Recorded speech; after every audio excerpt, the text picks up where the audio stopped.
Ayun guys, araw na Biyernes, harvest naman tayo ng itlog ulit ng ating mga manok. Mayroon naman tayong mga itlog na makukuha natin ngayon, kaya atin ang kukunin. Andito ang uunahin natin guys. Mayroon naman ditong 8. Ito siya. Tinang ipapile sa ating tray na dinadala natin.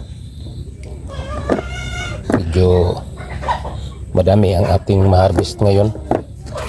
Sobra ng isang tray. Kaya isusunod natin ang pinakadami na naman. Dito guys, pinakadami dito. Mayroon namang 1, 2, 3, 4, 5, 6, 7, 8, 10, 11, 14 dito guys. At 14 na kainay naman ang nangihitlog dito. Ito siya. Madami ang ating makukuha ngayon.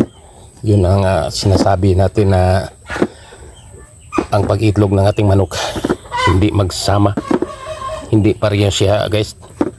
Mayroon namang kunti at mayroon namang marami. Ito susunod natin, may 3 naman.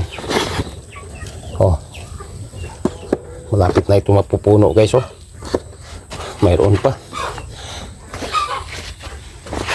ditong 1, 2, 3, 8. Sobra na sa isang tray guys. Ito sila.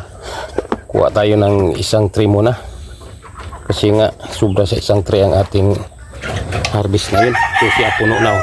Kuha tayong isang tray. Mayroon naman tayong hinanda na isang tray.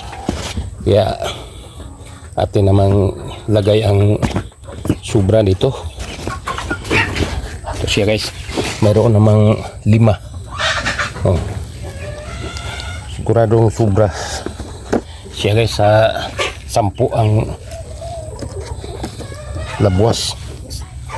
Ngayon mayroon pa dito sa likuran. Ito mayroon 2 lang dito, at doon sa ilalim mayroon pa. So guys, dito 5 dito. Ito ang nakukuha natin ngayon guys na itlog. Isang tray at kalahati. Siya guys, isang tray at kalahati ang nakukuha natin ngayon. Medyo madami ang nakukuha nating itlog ngayong araw. Ito siya guys, ang ating harvest. Isang tray at kalahati.